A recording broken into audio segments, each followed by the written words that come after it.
Man, I'm not gonna talk like the Panthers won the cup tonight and the series is over, but oof, Maroon. The Florida Panthers win 5-2 in Game 5 of the 2025 Stanley Cup Final, taking a 3-2 series lead, and now they're one win away from the Stanley Cup. It's a must-win for the Oilers on Tuesday, and no matter what, the Cup is going to be in the building. Let's talk about that game, and more importantly, let's talk about where this series is at right now. But first, vacations? Ooh, love them. I mean, if you cheer for Edmonton, you probably don't want your vacation just yet. But roaming charges, oh, almost enough reason to stay home. Lucky for me, I've got Saily. Saily is a new eSIM service app brought to you by Nord Security. All you gotta do is download the Saily app and choose from several affordable eSIM plans, which cover 160 countries. Now you don't have to line up at the airport to buy a local SIM card, or scramble if you've run out of data. No more wandering around looking for a public Wi-Fi spot. With an eSIM, you're always connected. Interested in trying it out for yourself the next time you travel? I've got something for you. There's a QR code on the screen. Somewhere, producer Drew put it there. I don't know where he put it. Use that to download the Saily app. Or visit saily.com/dangle to get 15% off your first Saily data plan. That's saily.com/dangle to get 15% off your first data plan. Safe travels, and thanks to Saily for sponsoring today's video. Now, listen, over the past few days in these Cup Check videos on the podcast, I've been dancing around something because I didn't know how to say it. Because listen, if you've been watching my stuff for a long time, especially the stuff I did at Sportsnet, you know that I worked hard to get Oilers fans to forget like me, just not outright hate me on sight. So I don't want to offend you. But after Game 5, I think we can have the conversation. The Stanley Cup doesn't always go to the best team in the NHL. That's not how it works. It's not about who's the best, it's about who wins. Well, wouldn't the best team win? You would think so. That's just so rarely how it works. Take, for example, this series, 2-2 heading into Game 5, and you could argue Florida was the quote-unquote better team through all 4 games. I mean, look at this series. Panthers 2 wins. Let's look at those 2 wins. One was a butt kicking. That's easy. The other was a game where they had the lead, they coughed it up, and the Oilers had a comeback for the second time in the series at the time. Panthers end up winning it in overtime. Game 1, Panthers blow a lead for the first time in over 30 games. Game goes to overtime. Oilers win it. So there's Oilers win number 1. Like I said, Panthers hadn't done that in a very long time. Super unlikely that it happened, but it happened. Last game, Oilers down 3-0 after 1. They tie it before the end of the second. They end up winning the thing, and they become the first road team to win a game where they erase a 3-goal deficit in the Stanley Cup Final since 1919. Do you know how old Queen Elizabeth II was in 1919? If you guessed -7, you'd be right. So let's look at the 4 wins heading into this game. The Panthers wins were a butt kicking and a game where they had the lead, choked on it, but ended up winning anyway. The Oilers' 2 wins were a very unlikely comeback in Game 1, followed by an even more unlikely comeback in Game 4. The Oilers, they're fighting like dogs, and they're making this so exciting, and it's excellent to watch, and they still might even win this thing, but I think definitively through 5 games, you can say the Florida Panthers are the better team. After that game, I'm prepared to say the Florida Panthers are the best team in the National Hockey League. Still might lose. I need you to desperately understand the difference between best and winner. They are not the same. But if you win, you are the best, whatever you say. Think about Herb Brooks, the miracle on ice. If we play him 10 times, they might win 9, but not tonight. If you play a team 10 times and they win 9 of them, they're better. But that's not how they awarded the gold medal. Who wins tonight? And that is good news for Edmonton, because guess what? You need 2 wins. Even if you're playing a team that's better than you can do that. That's 2 wins. You're the Oilers, for goodness sake. But you can't look the way you did tonight. First of all, I don't know what Chris Knoblauch was doing. Calvin Pickard in net, I think a lot of us expected that. He hadn't lost a game, literally, heading into tonight. That's an okay decision. His game was meh. Statistically horrible, visually okay. The chances given up in front of him were grade A. Stetcher staying in the lineup stunned me after getting benched for like an hour of gameplay. He ends up playing a little under 14 minutes. He was fine. Taking Kasperi Kapanen out of the lineup after setting up the Wallman goal in Game 4, unjustifiable. Knobloch says he wanted fresh legs. Well, you're not taking out Skinner. I thought he had a pretty good Game 4. You're not taking out Podkolzin. He had a really good Game 4. He had 2 points and a goal. Taking out Kapanen the way he has played, I don't understand it at all. Now, does that win or lose you this game? Probably not. But against a team as deep as Florida, who they are, even if you don't think they're better than the Oilers, for goodness sakes, they're the deepest team in the National Hockey League. Far and away, bar none. Their third line is Lusterine and Lundell and Marchand, for crying out loud. Their top 2 right-handed defensemen last year were Ekblad and Montour. This year, after a trade, it was Ekblad and Jones! Barkov's your top line center. He's not even playing that well. And you got Bennett sandwiched between him and Lundell. The Oilers do not have an answer for that. They do not have an answer for the Florida Panthers' depth. To me, what it comes down to, like if the Oilers are going to have a good night or a bad night, is separating McDavid and Draisaitl and how their wingers play. If Draisaitl's wingers aren't going or McDavid's wingers aren't going, it's done. Then your only option is to put them together, because even though the Panthers are crazy deep, no one on planet Earth has an answer for McDavid, Draisaitl, and whoever the hell you put with them.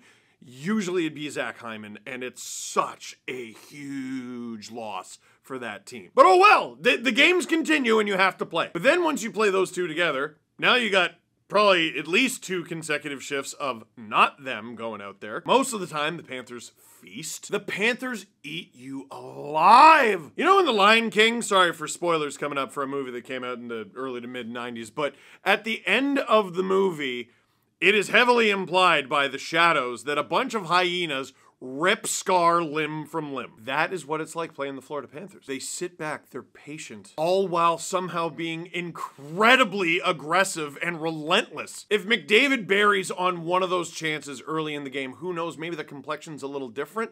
Guess what? Brad Marchand breakaway. Guess what? Brad Marchand goal. Guess what? His 9th of the playoffs. And we're not even halfway through the first, and you're chasing the game already. Okay, get it back. You gotta get it back. Now, this is another factor that I thought was gonna happen in this game. The officials for Game 5 of the Stanley Cup Final. So let's talk about that. Game 5. Games 1, 2, 3, 4, special teams were a big factor. Oh, ho, ho, ho, ho. Game 5, it's not gonna be as much of a factor. Game 6, it's going to be even less. Game 7, they might allow you to take knives on the ice.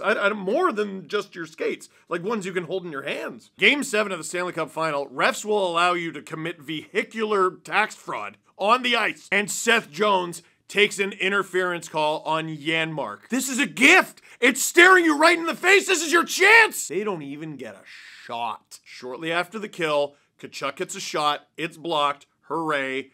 Bennett's right there, and he buries it for his 15th holy smoking goal of the playoffs. Podkolzin takes a penalty immediately after, kind of making everyone forget about his really good Game 4. It's Game 5 now. What have you done for me lately? And the Oilers head into intermission and begin the second period down 2-0 and down a man. Dude, this is almost every game. Dave Amber tweeted this. The amount of goals the Oilers have allowed in the first period in the series is 2-2-2-3-2. That's not good enough. I'm not even quoting McDavid there. That's just literally true. Now, you kill it off. Now, Ekblad trips Evander Kane. You go back to the power play. It's a much better power play. They get it to Draisaitl. He misses. Corey Perry has an unbelievable chance. 3 shots in this power play. It's way, way, way better. You're still down 2. A few minutes later, maybe there's such a thing as being too good at hockey, because Sam Reinhart, on his backhand, yeets the puck halfway across the arena and over the glass for a delay of game penalty. See, that's where you screwed up, Sam. Most of us can't even raise the puck on the backhand. How did you raise it that aggressively that you, hockey players are wizards. And if you're watching this video right now going, Steve, what are you talking about? That's because you're too good. You think you like watching hockey? I suck at it. Do you know how much more impressive this stuff is to me? Backwards crossovers, you were made in a lab. I'm impressed if those guys are sitting on the bench and they get up without making a sound. But again, the Oilers cannot find a way to solve the Panthers' penalty kill and Sergei Bobrovsky. 20 seconds to go in a frustrating period where the Panthers bent but didn't break. Draisaitl takes a call, and that's how you start the third with one of the best players in the world in the box. Now, I do have to point out, for not the first time in the series, No penalties in the third period. Isn't that amazing? Isn't that amazing how disciplined teams always are in the third period the deeper you get into the playoffs? These guys are just out here spectating. Dude, at the end of the game, there was like almost a half line brawl and they just ran the clock. Anyway, 5 minutes into the third.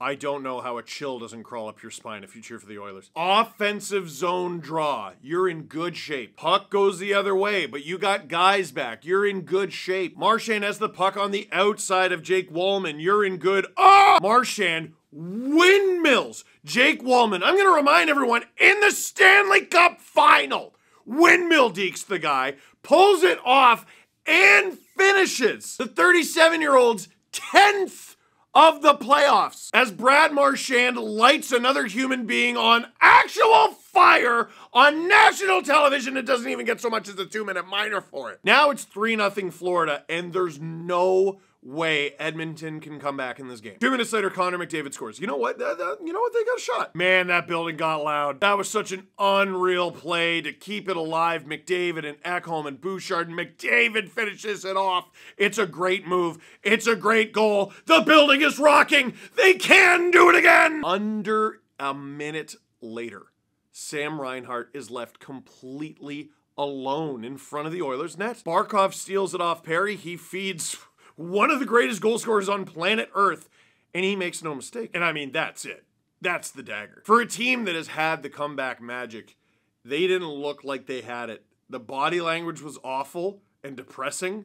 The facial expressions, dude, one of the most surreal things about this game is they got like hardcore techno blaring in that place, and the camera is just on the most dejected Oilers fan you've ever seen. Now,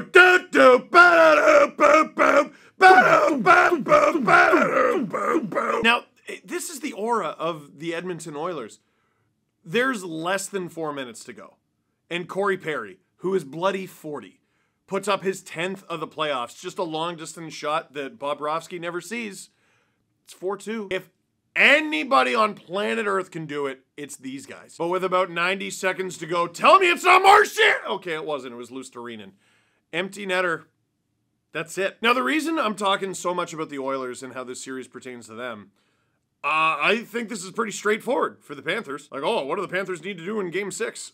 Continue to be better. Okay, so, like, all the players they had playing in Game 5, like, are they okay? Can they play? Okay.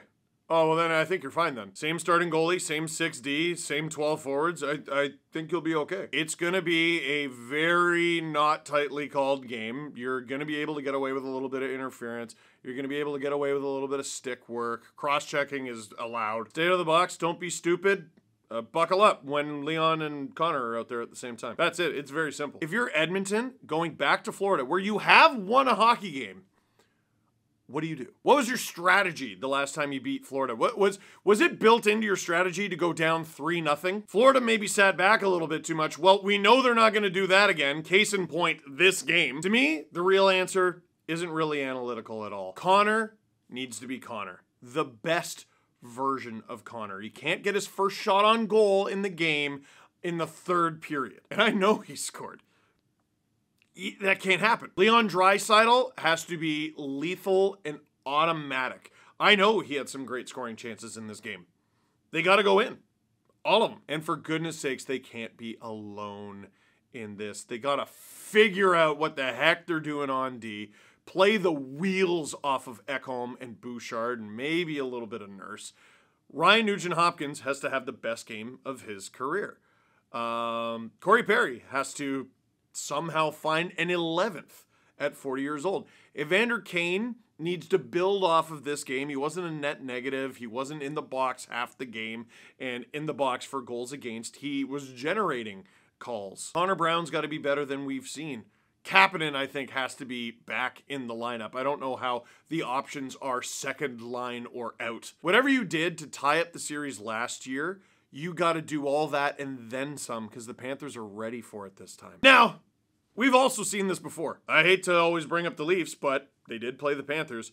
Game 5, on home ice, the Panthers murdered the Leafs. Like, on national television, it was 5-1. The series is over. Leafs win 2-0 with a shutout in Florida. Forcing Game 7, it's tight after 1. Let's go. Panthers end up winning 6-1. You know what's crazy? They won Game 5 6-1 as well. I just blocked it out. I forgot. All I know is it's not even worth talking about a Game 7, which, by the way, will be Friday if there is one. You got to focus on guaranteeing that there will be one. Tuesday, the Stanley Cup will be in the building, and I only have one question for you. Leave a comment in the comment box down below. Is this how it all ends? Does it end in Game 6 in Sunrise? How much money has Marchand made from this playoffs, and who's going to give it to him? Every team who has the money, and a few who will gladly get rid of the money in order to give him the money. Marchand for Conn Smythe? Right now, if the Panthers win, I still have it being Sam Bennett, but like, you're allowed to vote for 5 players for the Conn Smythe. Brad's gonna get votes. Bro is really pounding Blizzards and dominating the Stanley Cup final. The man is my age. I did push-ups for YouTube 3 days ago and I'm still sore. Are you ready for another Brad Marchand engraving on the cup? Be careful, because Brad would absolutely tell you this. It's not over till it's over. Brad has been close, tantalizingly close, since 2011. And he still hasn't gotten back. 2013, his team is less than 2 minutes away from forcing Game 7 against Chicago. They lost in regulation. Game 7 in 2019, they have home ice advantage against the St. Louis Blues. They get spanked on home ice, and he was directly responsible for the game-winning goal. Sorry, the cup-winning goal. Brad Marchand has been incredible, but he would tell you it's not done. But it might be on Tuesday. For now, that is it for this one. Thank you very much for watching. Click like if you like this video. Click subscribe if you really liked it. Tell all your friends. The cup will be in the building for Game 6.